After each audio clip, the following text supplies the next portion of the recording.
Welcome back to my series. আর একটু একটু শীত পড়ার পরে সকালে যদি চাই না খাওয়া হয় তাহলে সকালবেলাটা কিন্তু বেশ ইনকমপ্লিট লাগে আমার। এদিকে বোনও এসেছে, তো ওর সাথে একটু মজা করছিলাম। তো ব্রেকফাস্টে আমরা খেয়েছিলাম কচুরি আর ছোলার ডাল, আর এদিকে কিছু বয়েলড এগ। আর এই নস্টালজিয়া কেকটার কথা তোমাদের কার কার মনে আছে? ছোটোবেলায় স্কুলে টিফিন নিয়ে যেতাম। আর এদিকে আমার বেশ কয়েকটা পার্সেল চলে এসেছে, কারণ আমি তো একটা খুবই জলদি ট্রিপের প্ল্যান করছিলাম। তো সেদিন দুপুরে একদমই সিম্পল খাবার খেয়েছিলাম। মাঝে মাঝে কিন্তু এরম সিম্পল খাবার খেতে খুবই ভালো লাগে।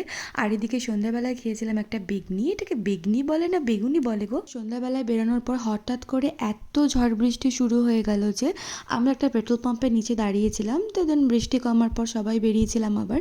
ওই যে বললাম না তোমাদেরকে একটা ট্রিপের প্ল্যান করছি, তো সেটারই প্ল্যান চলছিল। আর এই ওয়েদারে তো রাতের ডিনারটা বাইরেই জাস্ট ম্যান্ডেটারি। তো একটু নান, চিকেন কষা আর ফিশ ফিঙ্গার নিয়েছিলাম। তো বাড়ি ফেরার টাইমে লিটারালি আবারও বৃষ্টি শুরু হলো। তো এরম ফার্স্ট টাইম ছাতা মাথায় দিয়ে বাড়ি এলাম স্কুটি নিয়ে। আর বাড়ি ফিরে একটু পায়েস খেয়েছিলাম। So that's it.